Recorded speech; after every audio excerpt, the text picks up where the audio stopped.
మనధర్మ శాస్త్రం మీద నిష్ణాతురాలను కానీ, లేకపోతే హిందూ మతం మీద, హిందూ వాంగ్మయం మీద, వేదాంగాల మీద, వాటన్నిటి మీద, ఇతిహాసాల మీద నాకు గట్టి పట్టు ఉందని కానీ, క్షుణ్ణంగా తెలిసిన దాన్ని అని కానీ నేను ఈ టాపిక్ తీసుకోలేదు. ఒక సోషల్ అబ్జర్వర్ గా దీని గురించి మాట్లాడాలనిపించింది. నాకేమనిపిస్తుందంటే, గత 20 సంవత్సరాలుగా చూస్తున్నాను, I am in a social movement. మన సొసైటీ మారుతోంది. ఏది స్వతంత్రం వచ్చినప్పటికీ ఇప్పటికీ మారింది. ఎట్లా మారుతోందంటే, మన సొసైటీ అంటే భారతీయులు, ఇందులో మెజారిటీ మతం హిందూ మతం. హిందూ అనే పదము మన పురాణ ఇతిహాసాల్లో కానీ, వేదాల్లో కానీ, మన మతవాంగ్మయంలో లేదు. కానీ మనం వాడుక భాషలో ఇది వాడుతున్నాం. భారతీయ లేక వేద బేస్డ్, వేద మూలమైనటువంటి దాన్ని ప్రధానంగా ఉన్నటువంటి మతం వేద మతం, తర్వాత బ్రాహ్మణ మతం, తర్వాత హిందూ మతం. ఈ మతం మెజారిటీ ప్రజలు ఉన్నారు. ఈ మెజారిటీ ప్రజల్లో మైనారిటీలు ఉన్నారు. ఈ మెజారిటీ ప్రజల్లో మనం 77 సంవత్సరాల్లో ఎవరి పరిపాలనలో ఉన్నామండి? సెక్యులర్ గా పనిచేస్తున్నటువంటి కాంగ్రెస్ 75 సంవత్సరాల్లో 50 సంవత్సరాలు వాళ్ళు ఉన్నారు. మిగతా కాలం మిగతా పార్టీలు, జనతా పార్టీ కానీ, బీజేపీ కానీ, మిగతా కాలం 50 సంవత్సరాల కాలంలో ఈ మెజారిటీ ప్రజల్లో ఒక విధమైన మార్పు వచ్చింది. ఏం మార్పు అంటే, నేను గమనించింది, మనం ఇంతమంది ఉన్నాం, సుమారు 30 crores వాళ్ళైతే 100 crores వీళ్ళు, పోనీ 90 crores అయినా ఉన్నాం కదా. మనకి సంబంధించినటువంటి మతం మీద, విశ్వాసాల మీద, వాంగ్మయానికి, మరి మన నమ్మకాలకి, మన పూజలు పునస్కారాలకి, అలవాట్లకి, కల్చర్కి, సంగీత నాట్య కళలకి, వీటన్నిటికీ కూడా సరైన ప్రాధాన్యత కలగడం లేదేమో అని మెజారిటీ ప్రజల్లో ఒక విధమైనటువంటి డిస్సాటిస్ఫాక్షన్ వచ్చిందండి. మిగతా వాళ్ళకి అది ఎట్లా అయిందంటే, మైనారిటీ మతాలను ప్యాంపరింగ్ చేస్తున్నారు, ఓట్ బ్యాంక్ పాలిటిక్స్ అనే అభిప్రాయం కూడా బాగా వచ్చేసింది. ఈ మైండ్ సెట్ వల్ల నేను అనుకునేది, నా అబ్జర్వేషన్, ఇది ఒక ప్రధానమైన కారణం అవడం వల్ల మత ప్రాతిపదికగా పనిచేయాలి, మతహితంగా లేక మత ప్రభావంగా ఉన్నటువంటి రాజ్యంగా ఈ దేశాన్ని పరిపాలించాలి, లేకపోతే ఈ దేశం మారాలి అన్న ఉద్దేశం ఉన్న రాజకీయ బలం, రాజకీయ పార్టీలు ఈ పరిస్థితి, మెంటల్ మేకప్, దీన్ని ఉపయోగించుకుని రాజ్యాంగంలోకి వచ్చాయి అని నేను భావిస్తున్నాను. సరే, వాళ్ళు మెజారిటీ పార్టీ ఉన్న వాళ్ళు స్వతంత్రం వచ్చే కొత్తలో ఆ ప్రభావం అవన్నీ వాళ్ళకి వచ్చాయి, చాలా ఏళ్ళు. వాళ్ళు కూడా చేయగలిగినంత చేశారు. వాళ్ళ లోపాలు వాళ్ళకు ఉన్నాయి, ఎవరి లోపాలు వాళ్ళకు ఉన్నాయి. అదంతా అట్లా పెట్టి మత ప్రమేయం ఉన్నటువంటి రాజ్యం కావాలి మనకి, మన మతానికి రికగ్నిషన్ కావాలి అనేటువంటి ఉద్దేశం మెజారిటీ ప్రజల్లో వచ్చిన తర్వాత నా అబ్జర్వేషన్, ఆ కారణంగా మనం ప్రస్తుతం వేరే రాజకీయ పక్షానికి మన యొక్క ప్రజాబలాన్ని ఓటు ద్వారా ఎంచుకున్నాం, ప్రభుత్వం వచ్చింది. అయితే ప్రజల్లో వచ్చినటువంటి భావం ఏమిటి?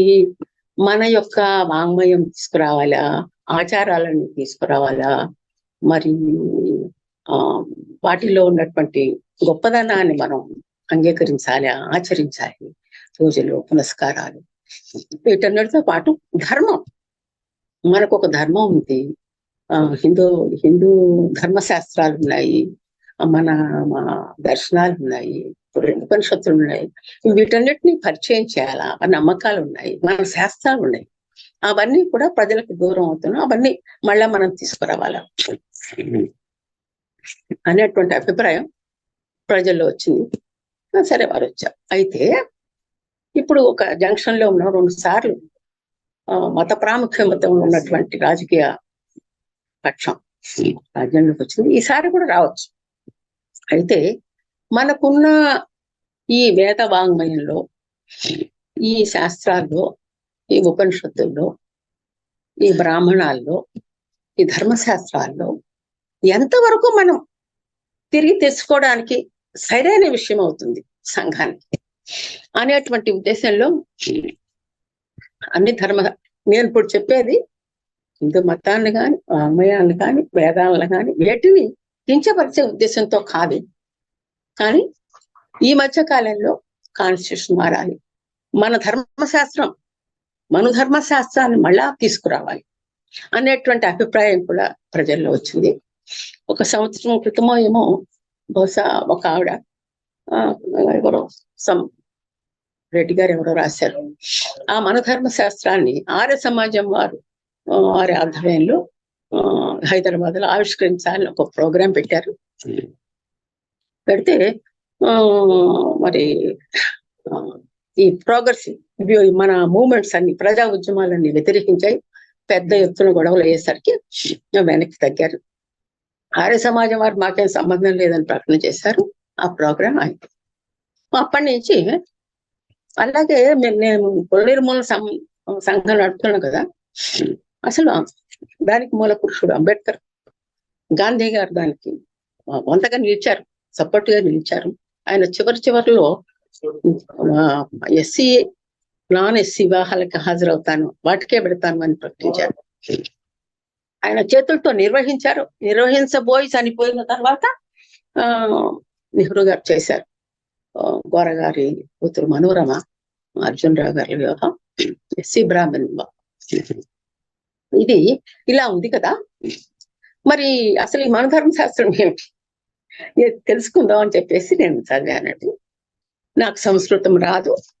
అయితే నేను సంపాదించగలిగింది ఒక PDF కాదు. దీని ఆధారంగానే చెప్తాను.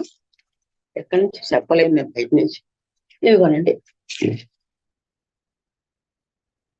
మనుస్మృతి, మనుధర్మశాస్త్రం పరిచయం. ఆయన తెలుగులో శ్లోకం దాని యొక్క అర్థం రాసుకొచ్చారు. పొనుగోటి కృష్ణారెడ్డి మీరు పరిచయం చేయగా, అంటే తెలుగులో ఉంటుంది ప్రతి శ్లోకం. నాగళ్ళ గురుప్రసాదరావు గారని, వీరిద్దరు కూడా శూద్రులే. మనం ఎందుకంటే వర్ణధర్మం గురించి మాట్లాడుతున్నాం కనుక కులాల గురించి మాట్లాడాల్సి వస్తుంది. నాగళ్ళ గురుప్రసాదరావు గారిని, ఆయన సుప్రసిద్ధ సంస్కృత తెలుగు భాషా పండితులు. విజయవాడలో నా చిన్నప్పుడు ఉండేవారు. అంటే ఈ పుస్తకం సుమారు 60 సంవత్సరాల క్రితం రాయబడి ఉండాల. వారు ఆంధ్రలో హేతువాద ఉద్యమానికి పితామహుడు లాంటి వాడు త్రిపురనేని రామస్వామి సోదరి, ఆయన శిష్యులు వీరు హేతువాదులు. వారందరూ కూడా కమ్మ బ్రాహ్మణులు తయారు చేశారు. యాక్చువల్గా సంస్కృతం చదువుకొని అవన్నీ చదివి అవన్నీ కూడా తెలుగులో అన్వయించుకొని వివాహాలు అవి వాళ్ళే చేసుకోవడం అంతా చేశారు. సరే, ఆయన పరిచయం రాశారు. ఇందులో ఏముందో నేను చెప్తాను. కేవలం మనుస్మృతిలో వర్ణ వ్యవస్థ ఒకటే కాదండి, వర్ణ వ్యవస్థ ప్రాధాన్యతనిస్తూ మన సంఘ నిర్మాణం అంతా ఎలా ఉంది అనేది చెప్పారు. ఈ మనుధర్మ శాస్త్రం ఎప్పుడు రాయబడింది అంటే, ఎవరు రాశారంటే మనువు అనే ఆయన రాయలేదు. మనువులు మన ఆది నుంచి మానవ జాతి యొక్క మూల ఆది పురుషులు, రాజులు. స్వార్వచిష మనువు దగ్గర నుంచి ఆయన పేరు లేటెస్ట్ మనువు ఆయన వైవస్వతం, ఆయన వరకు చాలా మంది మనువులు మారారు. ఈ విషయాలన్నీ మీకు తెలుస్తుంటాయి. వీరెవరంటే సూర్యవంశ రాజులకి మూల పురుషులు. వీరు రఘువంశ రాజులు ఈ వంశాన్ని నుంచే వచ్చారు. రఘువంశం అంటే మీకు తెలుసు కదా, శ్రీరాముడి వంశం. వీరు రాసినట్లుగా అంటే యాక్చువల్ గా ఆర్యులు మన దేశానికి వచ్చి సెటిల్ అయ్యి, అప్పుడు మొదట్లో అసలు వర్ణ వ్యవస్థ అనేది లేదు. బ్రాహ్మణులు క్షత్రియులు ఉండేవారు, వేరే వారంతా వారి వారి పనులు బట్టి పిలిచేవారు. ఆర్యులే అందరూ సమానంగా ఉండేవారు. ఒక మాంసఖండాలు అదేమిటి ధర్మ వ్యాధుని కథలో భారతంలో రాయబడింది ఏంటంటే, ఒక కసాయివాడు ఖండాలు అమ్ముకుంటూ జీవించేవాడు కూడా తన ధర్మాన్ని తను నిర్వహిస్తే, అంటే ధర్మం అంటే తన వృత్తి ధర్మం, తల్లిదండ్రుల పట్ల ధర్మం, సంఘం పట్ల ధర్మం, తన కుటుంబం పట్ల ధర్మం. అలాగే అది అయిపోయిన తర్వాత వాళ్ళు ఆశ్రమ ధర్మాలని తర్వాత పెట్టారు. అవన్నీ కూడా పాటించినట్టయితే ఒక వేదాంగాలు అన్ని వాళ్ళు వేసుకుంటూ మరి సన్యసించి ఉన్నటువంటి ఒక బ్రాహ్మడి కంటే గొప్పవాడు, గురువుగా ఉండగలిగిన వాడు అనేటువంటి ఆదిమ ఆ సమాజం, ఆర్య సమాజం అలా ఉండేది. ఆ సమాజాన్ని బేస్ చేసుకుని దయానంద సరస్వతి ఆర్య సమాజాన్ని స్థాపించారు.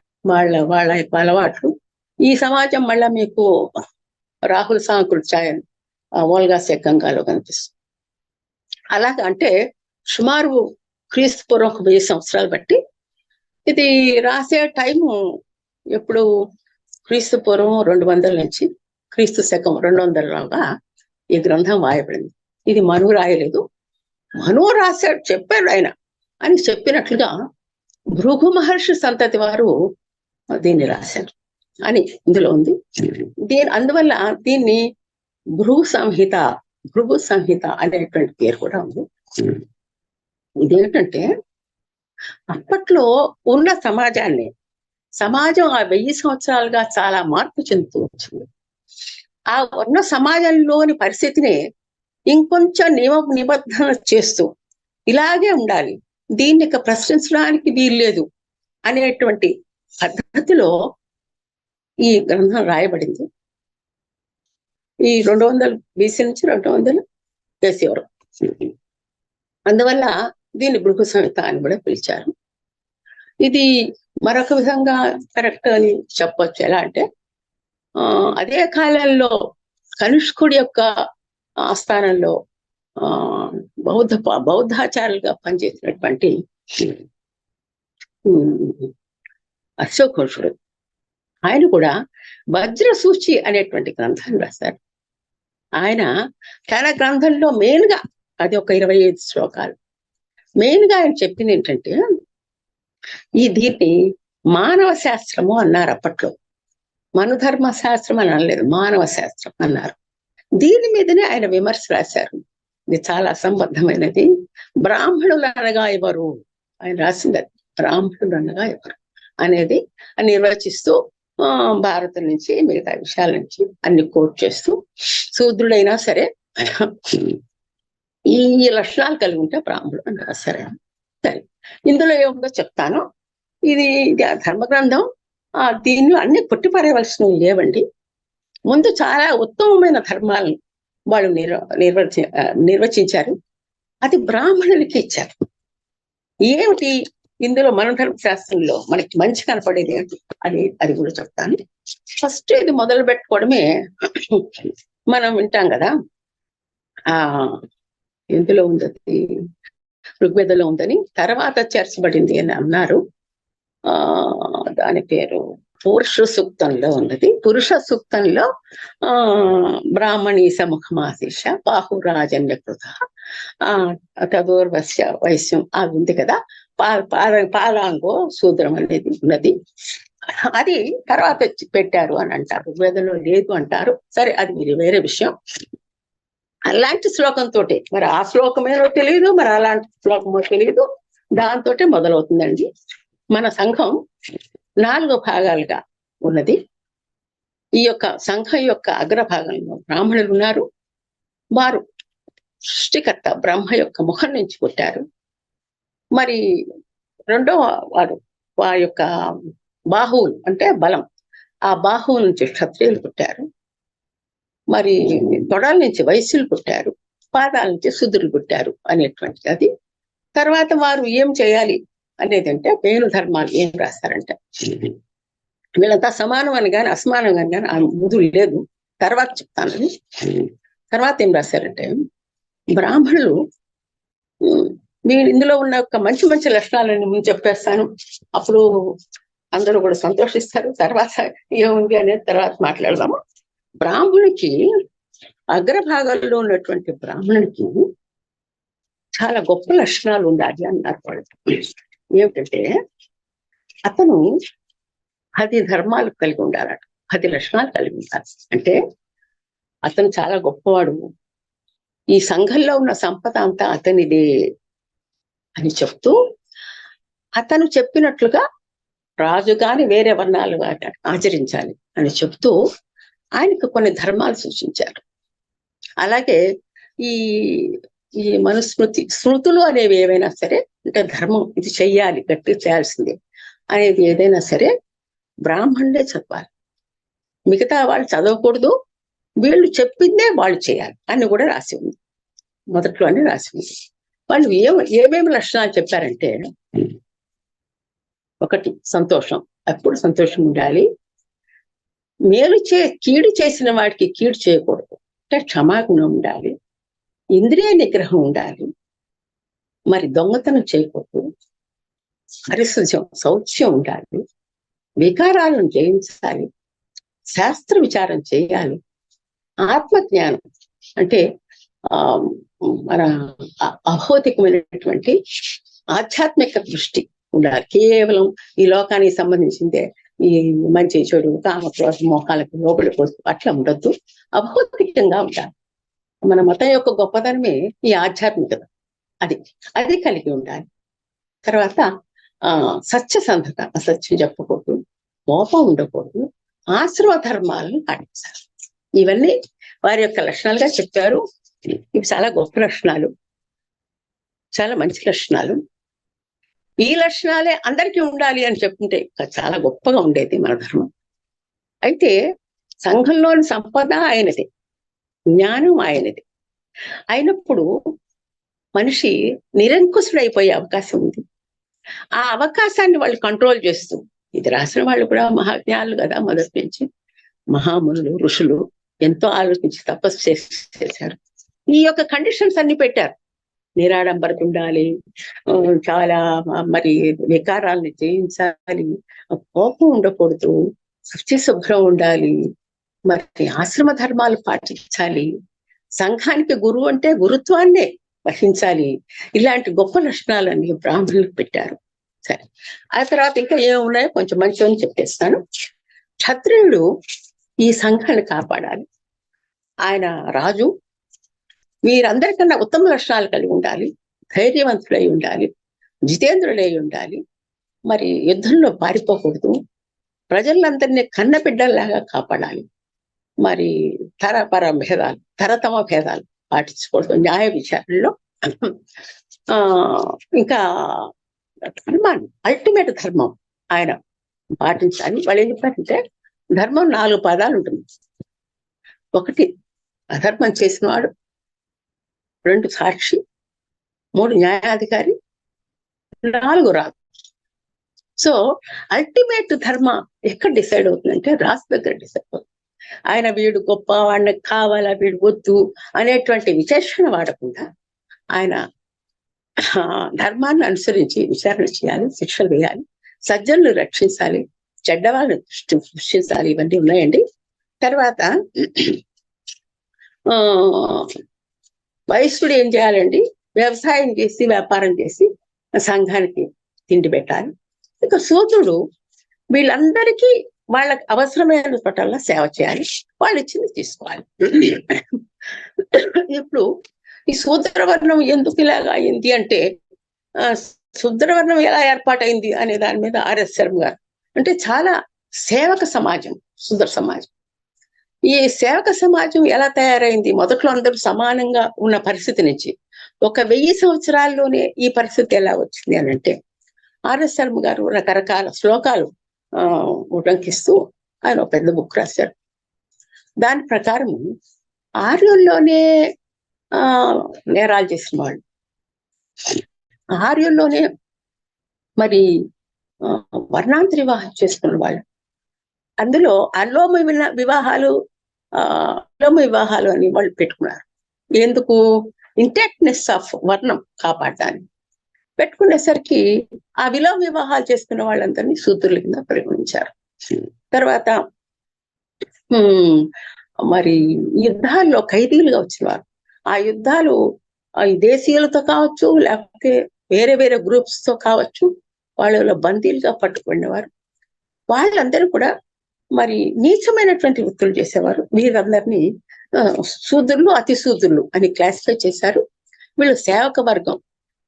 యాక్చువల్ గా చెప్పాలంటే అదే సమయంలో ఇతర దేశాల్లో బానిస వృత్తి ఉండేది.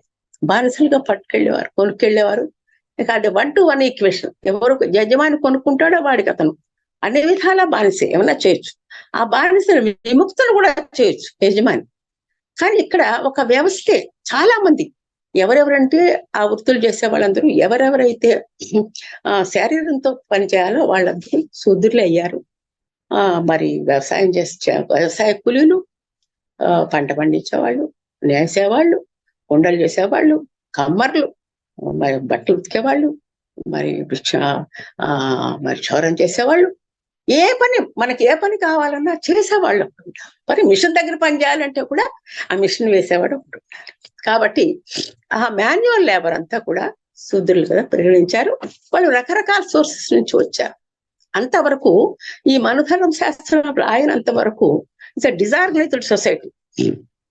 వాళ్ళని సొసైటీలో ఒక భాగంగా తీసుకోలే. ఇది తీసుకున్న తర్వాత ఒక విధమైన సాటిస్ఫాక్షన్ వచ్చింది. ఇట్లా మన్య కూడా ఈ వ్యవస్థలో కలుపుకున్నారు.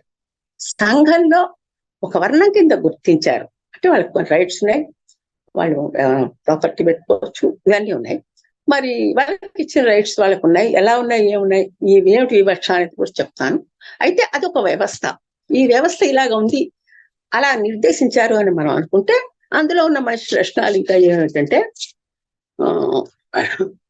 స్త్రీకి ఇక తర్వాత ఎలా ఉన్నా కూడా మాతృస్థానం, మాతృదేవోభవ, పితృదేవోభవ, ఆచార్య దేవోభవ అన్నారు.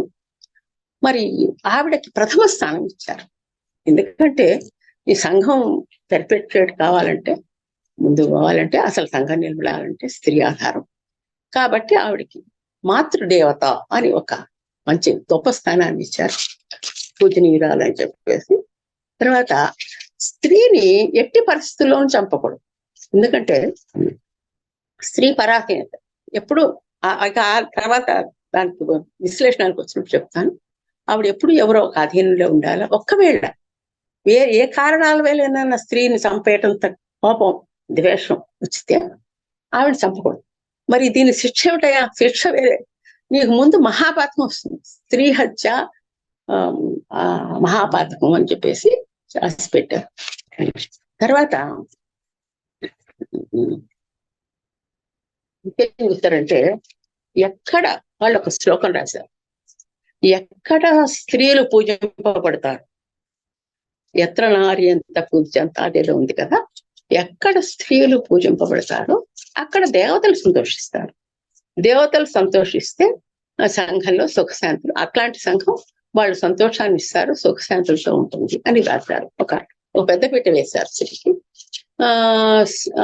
మాతృమూర్తి, తల్లి, తండ్రి, గురువు, అతిథి, ఈ నలుగురు కూడా దేవుళ్ళతో సమానం అన్నారు. తండ్రి తర్వాత అన్నగా. తర్వాత ఇంకా ఏం చెప్పారంటే, తల్లికి సంబంధించినటువంటి చిన్నతల్లి గాని, పెద్దల్లి గాని, అన్నగారి భార్య, వీరందరినీ కూడా పూజనీయులు. అంటే మన ఇంటికి అన్నగారి భార్య వస్తుంది, ఈ మరుదులు కొంచెం ఆకర్షణతో కొత్తగా మరొక అమ్మాయి వచ్చింది అన్నట్టుగా ఈక్వల్, అంటే ఒకటే వయసులో కూడా ఉంటారు, అట్లా ఉండకూడదు, చాలా గౌరవంతో ఉండాలి అని అన్నారు. తర్వాత రాజు సాక్ష్యం చెప్పరాదు అని చెప్పారు. వడ్డీ నిర్ణయించి ఏ వడ్డీ అయితే రాజు నిర్ణయిస్తాడో ఆ వడ్డీ ప్రకారం వసూలు చేయాలన్నారు. రాజు తన ఇష్ట ప్రకారం కాకుండా తమ ధర్మాన్ని పాటించాలా అన్నారు. తర్వాత తల్లిదండ్రుల బాధ్యత పుత్రులది. మరి తల్లిదండ్రులు, భార్య, సంతానం వీరిని అతను కాపాడాలి, పోషించాలి. ఒకవేళ పోషించలేకపోతే విడిచిపోతే తగినంత మూల్యం అతను చెల్లించాలి. ఎందుకంటే వాళ్ళని అలా వదిలేయడానికి లేదు అని చెప్పాడు. ఇంకా నాసిరకం విత్తనాలు ఎవరు కల్తీ విత్తనాలు అమ్ముతారో వాడి యొక్క కాళ్ళు చేతులు నరికేయాలన్నారు. మరొక విషయం ఏంటంటే ఆశ్రమ ధర్మాలు పాటించాలి.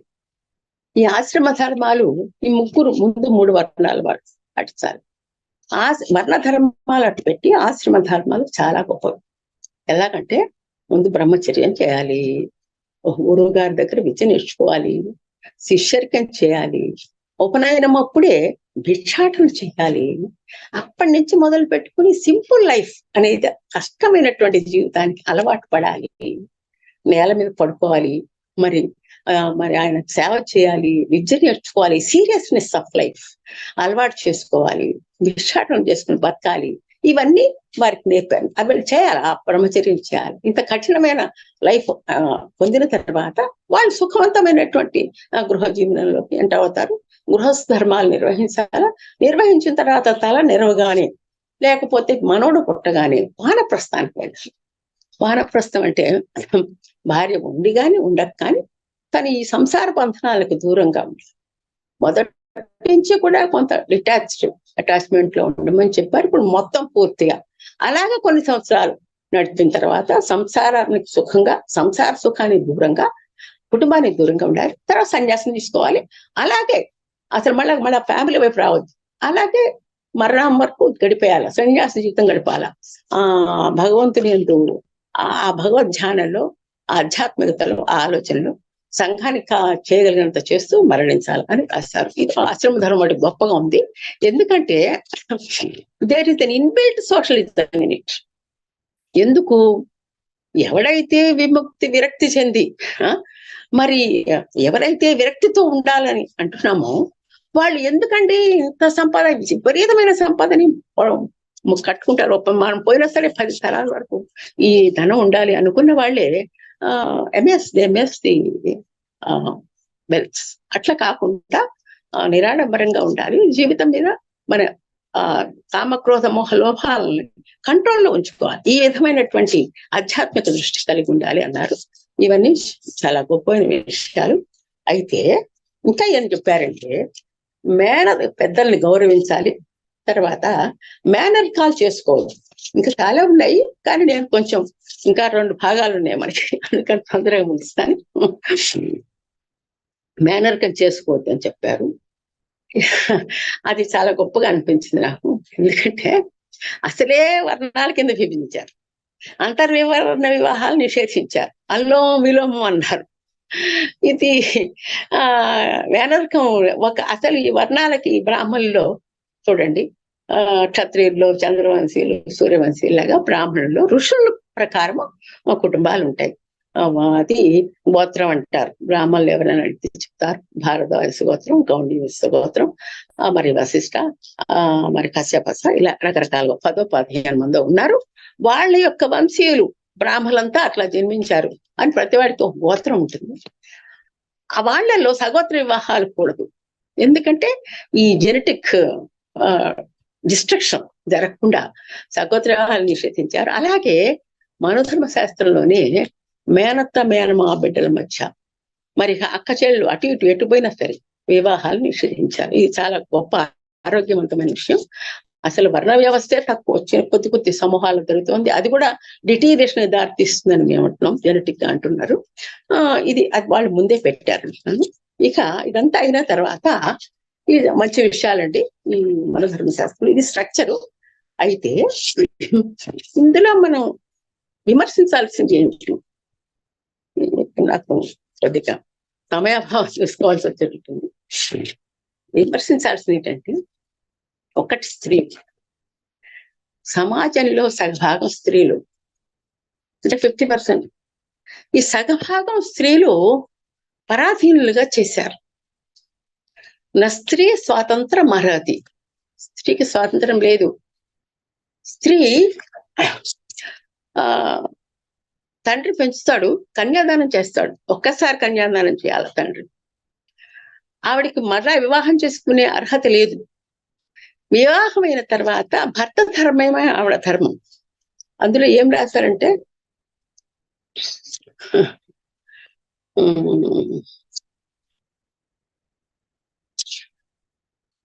ఇప్పుడు వివాహమే ఉపనయన కర్మ, భర్త సేవయే గురుకుల వాసం, గృహకృత్య నిర్వహణమే అగ్నిహోత్రం. అంటే ఆవిడికి బయటకు వచ్చి చదువుకోవడము, గురువు గారి దగ్గర చదువుకోవడము అది ఏం లేదు. వాళ్ళ కుటుంబంలో వంశపారపర్యం ఏమొస్తుందో వాళ్ళ వ్రతాలు, పూజలు, ఆ భర్త అనుష్ఠానానికి కావాల్సిన సామాను అది అమర్చడం, ఆ లెక్క, ఆ సంఖ్యాశాస్త్రం అది తెలిస్తే చాలు. ఆవిడ 4 గోడల మధ్య పరాధీనత. నేను చెప్పాలంటే చాలా ఉంది. పరాధీనత ఎందుకు చేశారంటే పురుషాధికార మ్యాన్ ఓరియంటెడ్, మనది మ్యాన్ ఓరియంటెడ్ సొసైటీ. ఈ పురుషాధిక్య సమాజం ఇట్లానే అంటే either you should be man wise or you should be women wise. సరే, మ్యాన్ వైజ్ తీసుకుందాం. ప్రతి ప్రొడక్షన్ యాక్టివిటీకి మూలం పురుషుడు. ఆవిడకి కొన్ని ప్రకృతి నిబంధనలు ఉన్నాయి, మన కన్స్టెంట్స్ ఉన్నాయి. అందువల్ల ఆవిడ పూర్తిగా పబ్లిక్ లైఫ్ లోకి రాలేదు. పిల్లల్ని కనడం, పెంచడం అనేటువంటి గురుతరమైన బాధ్యత ఆవిడకుంది. ఆవిడ శరీర నిర్మాణం కూడా సున్నితంగా ఉంటుంది. ఆవిడ కాపాడబలవలసిన అవసరంలో ఉంటుంది. కాబట్టి ఆవిడని మొత్తం పరాధీనం చేసేసారు. ఈ కుటుంబ వ్యవస్థ యొక్క స్థిరత ఆ మ్యూచువల్ కమిట్మెంట్ లో వివాహ వ్యవస్థ. ఈ కమిట్మెంట్ మొత్తం స్త్రీ మీద పెట్టారు. అంతేకాకుండా కమిట్మెంట్ యొక్క ఆరిజిన్, మూలం, సోర్స్ అన్ని ఆవిడే. మరి పురుషుడికి స్వేచ్ఛ ఇచ్చారు కదా.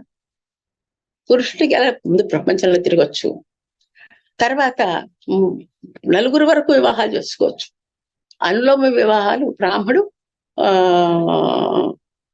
కింద 3 కులాల్లోంచి చేసుకోవచ్చు.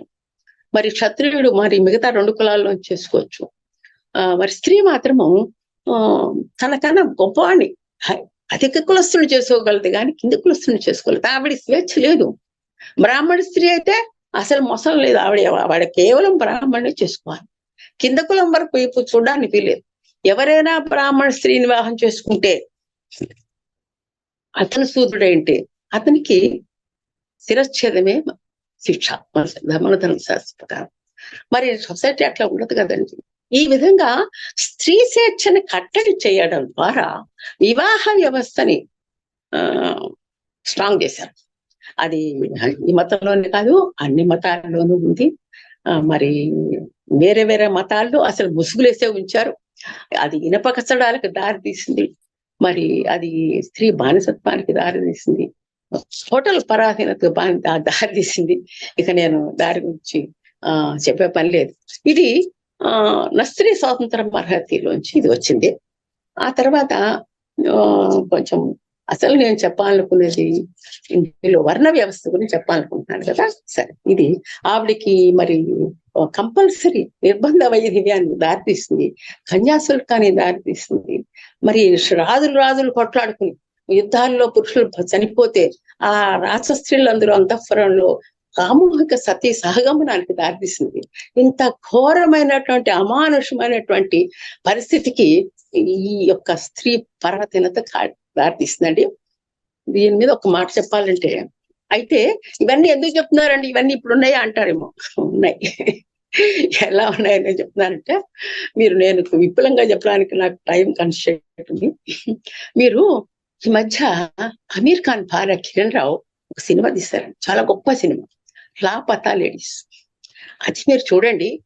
స్త్రీలు సర్వస్వతంత్రులుగా ఉన్నారు అని మీరందరూ అనుకుంటే అది పొరపాటు. గ్రామీణ వ్యవస్థలో స్త్రీలు ఎలా ఉన్నారో గమనించండి.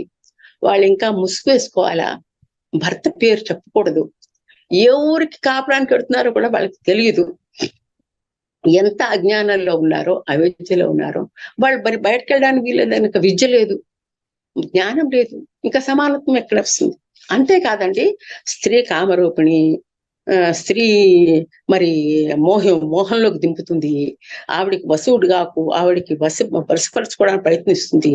దానికి అందకుండా జితేంద్రుడివై ఉండాలి, సర్వదా నువ్వు స్త్రీ నుంచి రక్షించుకోవాలి అని రాశారండి మనోధర్మ శాస్త్రం. మరి స్త్రీలే కాదు కదా, పురుషులు కూడా ఆ కామరూపులు అయిన వారు రాక్షసుల్ని బలవంతంగా చేసేసాం, మరి ప్రాణాలు తీసేవాళ్ళని మనం కళ్ళారా రోజు చూస్తున్నాం. ఈ విధమైనటువంటి స్త్రీ బానిసత్వం, అసమానత్వం మన ధర్మశాస్త్రంలో ఉంది. కాబట్టి ఇందులో ఈ భాగాన్ని మాత్రం మనం తిరిగి తీసుకొచ్చేటువంటి వ్యవహారం చేయకూడదు.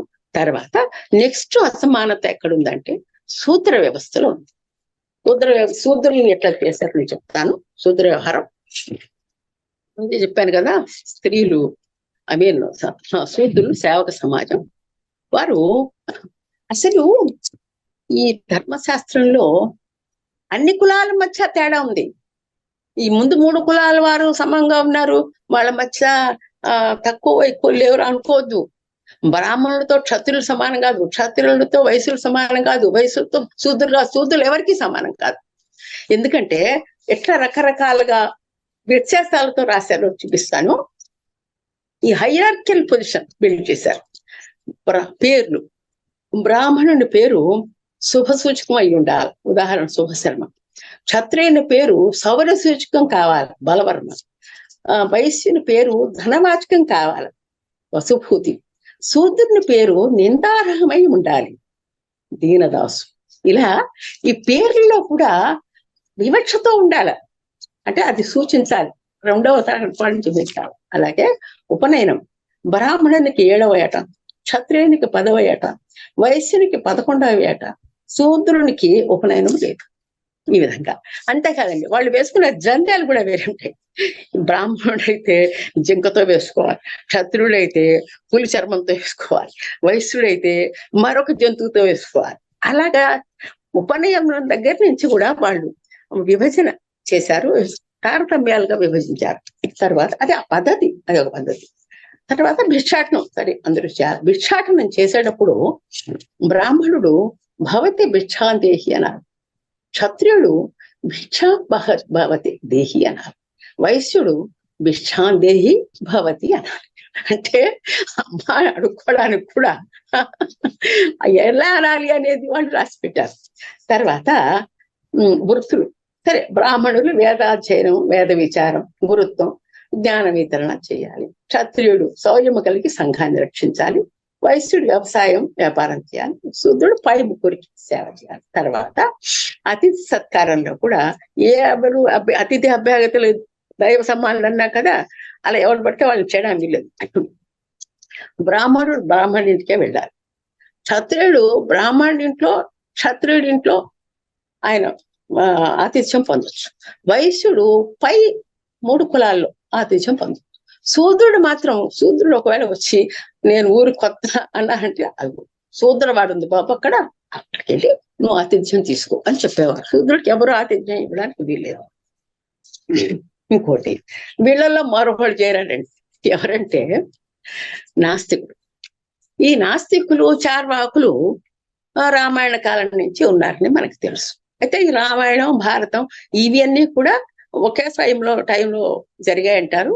ఆ బౌద్ధం రాయడం, బౌద్ధం హీన దశలో ఉండగా పుష్యశృంగుని కాలంలో ఇవన్నీ హైందవ మతం మళ్ళా పైకి వచ్చింది, వేద మతం, ఇవన్నీ రాశారంటారు. కాబట్టి ఆ చార్వాకులు వీళ్ళెవరు? బ్రాహ్మణులు.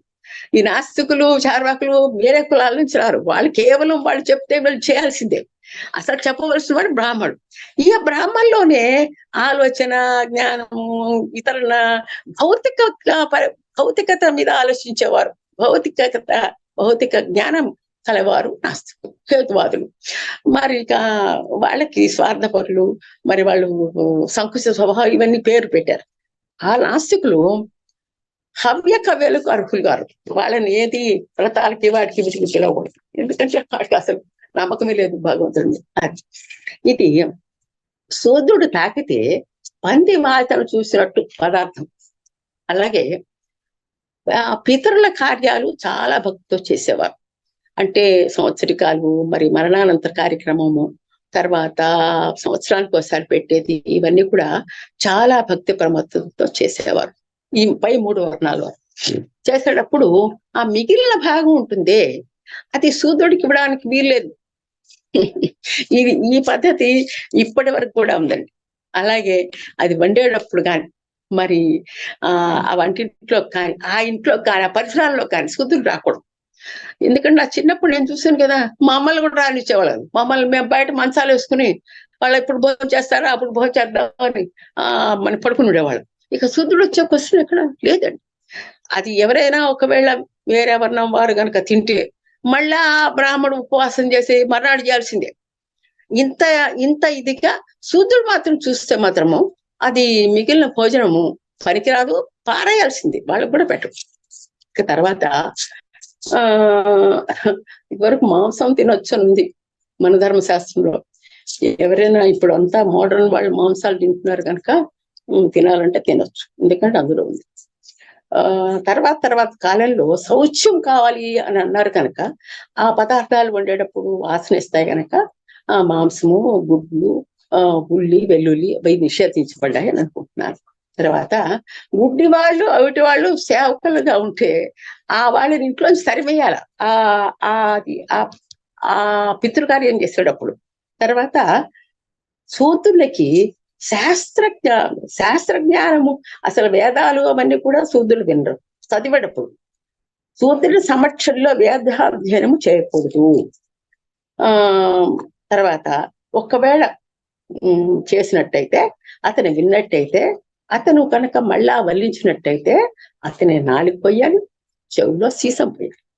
తర్వాత చండాలుడు, వీళ్ళందరికన్నా ఆఖరివాడు వాడు ఉన్నాడు. సంఘంలో నీచమైనటువంటి కార్యక్రమం కర్మలన్నీ చేసేవాడు ఉన్నాడు. పనులన్నీ, జంతు చర్మాలు అవన్నీ చేసేవాళ్ళు. వాళ్ళు ఒకప్పుడు సమానం. వాళ్ళు మరి వాళ్ళు కనుక వాళ్ళ నీడ కూడా ఈ బ్రాహ్మణ మీద పడ్డారు. శూద్రుడు బ్రాహ్మణ శవాన్ని మొయ్యరాదు. వాళ్ళ అనాథ శవం ఏమైనా వచ్చిందనుకోండి, వాడికి కనుక జంధ్యం ఉన్నట్టయితే బ్రాహ్మడే వచ్చి ఆయన యొక్క కర్మకాండ నిర్వహించాలి. కానీ శూద్రులు ముట్టుకుని దయాదాక్షిణ్యంతో కూడా ఏం చేయడానికి లేదు. ఎందుకంటే పితృలో కలిపోతాయి. నేను ఎందుకు చెప్తున్నానంటే ఇవన్నీ ఇప్పటికీ ఉన్నాయండి. అందరి శవాల్ని మొయ్యరు, బ్రాహ్మణులపై చటుక్కుని ఎత్తుకోరు. అదే ముస్లింలు అయితే బాబు నేను వస్తానని వస్తాను. అది అంటే వాళ్ళు మెచ్చుకుంటున్నాను కాదు. ఇవన్నీ మనం పెట్టుకున్నాం, ఎందుకు పెట్టుకున్నామో మనకే అర్థం కాదు. ఇంత వివక్ష పెట్టుకున్నాం. తర్వాత వడ్డీ రేట్లు, బ్రాహ్మణి వద్ద నుండి నెలకి 2%, క్షత్రియుని వద్ద నుండి 3%, మరి వైశ్యుడి దగ్గర నుంచి 4%, శూద్రుని వద్ద నుండి 5% తీసుకోవచ్చు. ఎందుకు శూద్రుడి దగ్గర నుంచి ఇంత డబ్బు? వాడు అసలే పేదవాడు, వాడు కొద్దిగా ఏదో కాస్త భూమి ఉంటున్నాడు, మిగతావన్నీ మీ భూముల్లో పనిచేస్తాడు. వాడికి ఏదో కాస్త డబ్బు వాడు తీసుకుంటే వాడి హెచ్చువడ్డీ ఎందుకు అని అంటే, ఇంకో చోట రాశారు, శూద్రుడు తన కుటుంబ పోషణకి కావలసిన డబ్బు మాత్రమే సంపాదించాల, ఎంత సమర్థుడైనా. లేకపోతే డబ్బు కనుక సంపాదిస్తే వాడు ఆడంబరాలకు పోయి పై కులాల వాళ్ళని, ముఖ్యంగా బ్రాహ్మణులను లెక్క చేయడు. వాడు అహంకారి అవుతాడు, అధర్మం చేస్తాడు. కాబట్టి వాడికి దగ్గర డబ్బు వెచ్చు పెరగకుండా చూడాలి అని కూడా ఉంది. తర్వాత తిట్లు కనుక తిట్టుకుంటే, మిగతా వాళ్ళంతా ఎలా తిట్టుకున్నా ఈ తిట్టుకుంటే శిక్షలు ఇలా ఉన్నాయి. శూద్రుడు బ్రాహ్మణుని తిడితే వాడిని శారీరకంగా శిక్షించాలి. నోటితే తిడితే పెదాలు కొసేయాలి, చేతితో కొడితే చెయ్యి తీసేయాలి, సమానంగా ఆసనంలో కూర్చుంటే నడు మీద మాత పెట్టాలి, మరి ఉచ్చబోస్తే మర్మాంగం కోసేయాలి. శూద్రుడు ధర్మాలు వల్లిస్తే చెవుల్లో నూనె కాల్చిపోయాలి, నాలిక తెగిపోయాలి. ఇలా ఉందండి. మరి నేను ఉన్నదే నేను చెప్పాను, ఏం చెప్పలేదు. బ్రాహ్మణునికి సేవ చేయడానికే శూద్రుడిని బ్రహ్మ సృష్టించాడు. అందువల్ల డబ్బు ఇచ్చి కానీ ఇవ్వకుండా కానీ బ్రాహ్మణుడు శూద్రుడు బ్రాహ్మణునికి సేవ చేయాలి. బాబు పండ్రా చేరా అంటే చేయాల్సిందే, లేదు నేను రిపీట్ చేస్తాను, మహాపాపం అది. ఇప్పుడు బ్రాహ్మణ స్త్రీ కనుక ఒక శూద్రుని వివాహం చేసుకుంటే అతనికి అప్పట్లో మరణ శిక్ష విధించాలి, లేక లింగ విచ్ఛేదం చేయాలి. ఇది తర్వాత కాలంలో యాజ్ఞవల్కుడు అనే ఆయన వచ్చారట. ఆయన ఈ రెండు వర్ణాలు కలిస్తే ఏ కులాలు ఏర్పాటు అవుతాయి అనేది ఆమె లెక్క కూడా వేసి పెట్టేశాడు. అప్పుడు ఏమన్నాడంటే, బ్రాహ్మణ స్త్రీ కనుక శూద్రుని వివాహం చేసుకుంటే వాళ్ళు చండాలకు ఆఖరి అంతిమ జాతి అయిపోతారు. ఇప్పుడు పెద్ద కులాల్లో అనులోమ వివాహాలు ఉన్నాయి కదా, వాళ్ళల్లో మరి బ్రాహ్మణుడు అనుకోండి, ఇంకా ముగ్గురిని వివాహం చేసుకోవచ్చు. వీళ్ళకి వచ్చే ఆస్తి పాస్తులు కూడా వేరువేరుగా ఉన్నాయి. ఎలాగా, బ్రాహ్మణ స్త్రీకి పుట్టిన వాడికి ఉచ్చ భాగం బ్రాహ్మణుడికి, మరి క్షత్రియ స్త్రీకి పుట్టిన వాడికి కొంత తక్కువ భాగం, విలువ కూడా అంతే. తర్వాత వైశ్య స్త్రీకి పుట్టిన వాడికి ఇంకా తక్కువ, అంటే ఆస్తిలో భాగం విలువ అంతే. సోదర స్త్రీకి పుట్టినవాడు మరీ తక్కువ, వాడి విలువ కూడా అలాగే ఉంటుంది. ఇది అనులోమ వివాహాల సంగతి. వాటన్నిటిని పట్టుకొచ్చి ఈ శూద్రుల యొక్క అగ్రభాగంలో పెట్టారు. ఫర్ ఎగ్జాంపుల్ మనకి అప్పర్ కాస్ట్ లోనే ఉన్నాయి, దాన్ని ఏమంటారు, బ్రహ్మక్షత్రులు ఉన్నారు, ఉత్తర దేశంలో ఉన్నారు, మరి కాయస్థ అంటారు. తర్వాత బ్రహ్మ వైశ్యులు ఉన్నారు, దయానంద సరస్వతి ఆ కాస్ట్ వాడు, వైశ్యులు బ్రాహ్మణులు అటు ఇటు కలవడం వల్ల పుట్టినవాడు. తర్వాత బ్రాహ్మణులు శూద్రులు వివాహం చేసుకోవడం, బ్రాహ్మణు వైశ్యులు వివాహం చేసుకోవడం వల్ల పుట్టినవారు విశ్వబ్రాహ్మణులు. ఇలా రకరకాల ఈ శూద్రుల్లోనే కుల వ్యవస్థను ఏర్పాటిస్తారు. కులాలు శూద్రుల్లోనే ఉన్నాయి, పై వాళ్ళలో ఉన్నాయి వర్ణాలు. ఈ విధంగా ఇంత యొక్క వర్ణ వివక్ష మనుషుల్లోనే ఇంత వివక్ష ఉందండి. మరి శూద్రుడికి అర్థశాస్త్రం బోధించకూడదు. స్త్రీకి చదువు లేదు, శూద్రుడికి చదువు లేదు, పైగా లెక్కలు కూడా చెప్పకూడదు. లెక్క చెప్తే వాడు ఎంత కూలి తీసుకున్నవాడు, ఏమిటి, ఎంత వడ్డీ ఇచ్చాడు, ఇంకా ఎంత వడ్డీ ఇవ్వాలా, ఇవన్నీ లెక్కలు తెలుస్తాయి కదా. లెక్కలు తెలిస్తే వాడి దగ్గర డబ్బు ఎలా తీసుకుంటాం, మన ఇష్టం వచ్చినట్టు ఎలా చేస్తాం. ఇది ఇలాంటి శాస్త్రం అంటే మరి దానికి ఈ శాస్త్రం పొరపాటుగా ఉండడం వల్ల సంఘం అలా అయిందని కాదు, సంఘం అలా ఉండడం వల్ల శాస్త్రం రాయబడింది. శాస్త్రాన్ని బట్టి సంఘం అదే ఫాలో అవుతుంది. ఇది ఏమిటండి, దీన్ని నాకు అనిపిస్తుంది, ప్రపంచంలో ఏ చరిత్ర చూసినా sheer exploitation of the weak అనిపిస్తుంది. This is a caste ridden capitalistic pattern of society. మరి అంతే కదండి. ఇప్పుడు వ్యాపారం చూడండి, 100 రూపాయలు ఖర్చు పెడితే వ్యాపారస్తుడు 50 మంది పనిచేస్తే 50 రూపాయలు ఇచ్చాడు అనుకోండి, ఆయన మిగతా 50 రూపాయలు ఎవరు చేయించాడో అతను తీసుకుంటాడు. ఇండివిజువల్ గా ఏమవుతుంది, క్యాపిటలిస్ట్ సొసైటీలో ఏమవుతుంది, ఎవరు ధనం పెట్టగలరో, ఎవరి విజ్ఞానం పెట్టగలరో, ఎవరు బలాన్ని ప్రదర్శించగలరో, ఇప్పుడు కూడా అంతే అలాగే ఉంది కదా. వారు ఈ వీకర్ సెక్షన్స్, ఈ వర్కింగ్ క్లాస్, సరే కులం తీసిపారండి, కులం తీసేసినప్పుడు ఈ వర్కింగ్ క్లాస్ ఉన్నారు కదా, వాళ్ళు ఈ విధమైన ఎక్స్‌ప్లాయిటేషన్ గురవుతారు. ఇది క్లియర్ గా ధర్మబద్ధం ఇట్లాగే ఉండాలి అని రాసిపెట్టబడిన గ్రంథం ఇది. నేను గ్రంథాన్ని తప్పుపడడం లేదు, ఎందుకంటే అప్పుడున్న వ్యవస్థ అలాగుంది.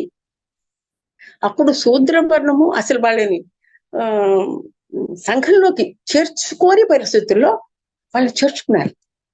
వాళ్ళకి శూద్ర వర్ణం అని ఒక గుర్తింపు ఇచ్చారు.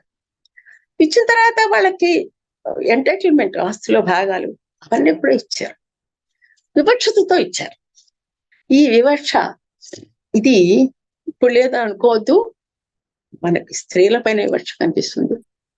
మీరు ఒక్కసారి నేను చెప్పినట్టు లాపతా లేడీస్ తప్పకుండా నెట్ఫ్లిక్స్ లో ఉంది, చూడండి అందరూ. అసలు మనం స్త్రీలను ఎంత ఘోరమైన విద్యారహితమైన డిపెండెంట్ వ్యవస్థగా తయారు చేసామో, ఆ పెళ్ళికూతుళ్ళు మారిపోతారు. ఒకటే కొంగు వేసుకొని భర్త పేరు చెప్పకూడదు, చేతి మీద రాసుకుంటుంది, నోటితో చెప్పకూడదు, ఆ గుంగట్టు తీసి ఫోటో తీయకూడదు, చాలా తప్పు. వాళ్ళల్లో పోలీసు వాడికి కూడా భయమే, ఆవిడ్ని వెతకాలంటే ఫోటో కావాలి. మారిపోతారు పెళ్లి కూతురు. అది అందులో ప్లాట్ఫామ్ మీద బడ్డీ కొట్టు పెట్టుకున్న ఆవిడ చెప్తుందండి. ఏమిటనుకున్నా వ్యవస్థ? సి నువ్వు స్వతంత్రంగా బతకగలవు అని నీకు తెలియకుండా చేయడమే పురుషుడు చేసినటువంటి గొప్ప చమత్కారం అంటుంది ఆవిడ. అది బానిసత్వానికి కారణమైంది, అది నిస్వాతంత్రానికి కారణమైంది, అది పరాధీనతకు కారణమైంది. కాబట్టి ఒక్కవేళ మన అన్ని శాస్త్రాలు తెచ్చుకుందాం, మన ధర్మ శాస్త్రాన్ని మాత్రం తేవడానికి ఒప్పుకోవద్దు విజ్ఞులైన వారు. ఎందుకంటున్నానంటే ఒకవేళ ఈ సమాజంలో ఉన్న 1/4 సమాజం పురుషులు, అధిక కులాల వారు కావాలి తెచ్చుకుందాం అనుకున్నా కూడా 50% ఉన్న స్త్రీలు వ్యతిరేకిస్తారు. ఇప్పుడు 50% మనకి ఇప్పటికీ లెజిస్లేచర్ లో ఇంకా రావాల్సిన రైట్స్ రాలా. ఇస్తాం హక్కులు అన్నారు, ఇస్తాం పర్సంటేజ్ అన్నారు, కానీ ఇంతవరకు అమలు కాల. ఇంకో 10 సంవత్సరాల్లో అమలు అవుతాయి అన్నారు. మనం స్వాతంత్రం తర్వాత సమానత్వ ప్రాతిపదిక అందరూ సమానమే. లింగ, వర్ణ, వర్గ, జాతి, భాషా భేదం లేకుండా మన స్వతంత్రం ఫండమెంటల్ రైట్స్ రాసుకున్నాం. ఈ రైట్స్ పొందుతున్నాం, ఇవి ఇంకా పొందాలి. ఈ వివక్ష పోవాలంటే మనం ఈ నరాల్లో ఉండిపోయింది. 2000 సంవత్సరాలు, 2000 ఇంకా పైనే ఇన్ని వేల సంవత్సరాలుగా ఈ వ్యవస్థ మనకు కనిపిస్తుంది. ఇప్పటికే మీరు చూడండి, బ్రాహ్మణులు ఈ తిథి కర్మలు చేస్తారు కదా, సంవత్సరం అప్పుడు అది శూద్రులకు పెట్టరు. ఈ 10 దిన కర్మలు చేస్తారే మరణానంతరం, అది శూద్రులకు భోజనం వేరే పెట్టరు అసలు. వాళ్ళకి పెట్టే రోజే వీరుండు. ఎవరైతే ఏ ప్రసాదం అయితే ఉండి ఆ శ్రాద్ధ కర్మలు చేసేటువంటి బ్రాహ్మణులకు పెడతారో ఆ ప్రసాదంలో భాగం మాత్రం పెట్టరు. ఎందుకంటే అది వాళ్ళు చనిపోయిన వాళ్ళు ఆ పుణ్యంలోకాలి పోరాడు. మీకు గమ్మత్తైన విషయం చెప్తాను. నేను మా బంధువర్గంలో ఇలా ఎవరైనా పోయినప్పుడు పెడితే వాళ్ళు నాకు భోజనం పెట్టారు. కానీ ఒకసారి కొన్ని రోజులు పోయిన తర్వాత ఏమైందంటే, ఈ మధ్య కాలంలో పెద్ద నేను ఎప్పుడు డ్రైవర్ని తీసుకెళ్తున్నాను.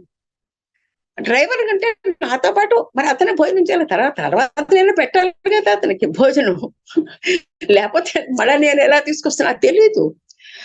నన్ను పిలవడం మానేశారు. ఎందుకంటే ఈవిడి భోజనం పెడితే సరే బాగానే ఉంది, ఏదో బ్రాహ్మణ పుట్టింది, మరి ఆ డ్రైవర్ సంగతి ఏమిటి, పేరు కూడా రెడ్డి, ఇట్లా పెడుతుంది. అలా అది నాకు ఆలోచించగా ఎందుకురా నేను చాలా దగ్గర వాళ్ళు కూడా అవాయిడ్ చేశారు ఏమిటి అనేది. అలాగే నేను పిల్లల్ని తీసుకుపెడతాను వాళ్ళ స్పౌజెస్ కానీ, ఎందుకంటే వర్ణాంతరం వాళ్ళకి ఏం అభ్యంతరం మనకు తెలియదు. కానీ ఇది అవాయిడ్ చేస్తున్నారండి.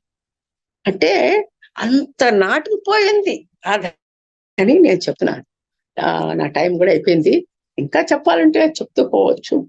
ఒక్కవేళ మనము ధర్మాలు మన ధర్మాలు, మన దర్శనాలు అవన్నీ తెచ్చుకోండి. ఆ వేదాలు, ఉపనిషత్తులు, ఇవన్నీ గొప్ప గొప్ప గ్రంథాలు తిరిగి తెచ్చుకోవాలి. Not all that is good, bring it back. Not what all that is against equality, suppressing గా, ఆడవాళ్ళకి వ్యతిరేకంగా, మరి వర్ణ వివక్షతో కూడినవి మరి తిరిగి తీసుకురావద్దు, తీసుకొచ్చే ప్రయత్నం చేయొద్దు. ఒకవేళ చేస్తే మాత్రం సమాజంలో ఉన్న సగభాగం స్త్రీలు ముందు తిరగబడతారు. తర్వాత ఇప్పుడు వాళ్ళు మొత్తం కులాలన్నీ లెక్క వేస్తే ముందు 3 కులాలు కాకుండా, కింద వర్ణాలు కాకుండా వాళ్ళు చాలా మంది ఉన్నారు. 70% వరకు ఉన్నారట. కాబట్టి వాళ్ళంతా తిరగబడతారు. ఇది సరైనది కాదు. మనకి మంచివన్నీ తెచ్చుకున్నాం. గురువు గారిని బాగా చూడాలి, మరి తల్లికి వందనం చేయాలి, స్త్రీని గౌరవించాలి, ఇవన్నీ చాలా బాగున్నాయి, తెచ్చుకుందాం. ప్రతి స్త్రీని మాతృమూర్తిగా చూడాలి ఇవన్నీ. కానీ ఈ విషయాలు మాత్రం విజ్ఞులైన వారు, ఇది గొప్ప ప్లాట్ఫామ్. ఇది అందరూ చదువుకున్న వాళ్ళు, విజ్ఞాన ధనులు, అని తెలిసిన వారు, ఆలోచించేవారు, మరి వాల్యూస్ ఉన్నవారు కనుక నేను ఈ ప్లాట్ఫామ్ మీద చెప్పాలనుకున్నాను. నా టైం అయింది. చెప్పాలంటే స్త్రీ సమానత్వం మీద, శూద్ర అసమానత్వం మీద చాలా చెప్పచ్చు, కానీ ఇది ఇంతవరకే నేను చెప్పాలనుకున్నాను. ఈ నాదెండ్ల గురి చేసిన ఆయన పేరు చెప్పారా, కొనుకోటి కృష్ణారెడ్డి గారు అండి. ఆయన ఇది ఆయన ఏం రాశాడంటే, ఆయన రాసింది నేను కంక్లూషన్ అంటాను. ఇది శూద్రుల పట్ల కఠినంగా క్రూరంగా వ్యవహరిస్తుంది మన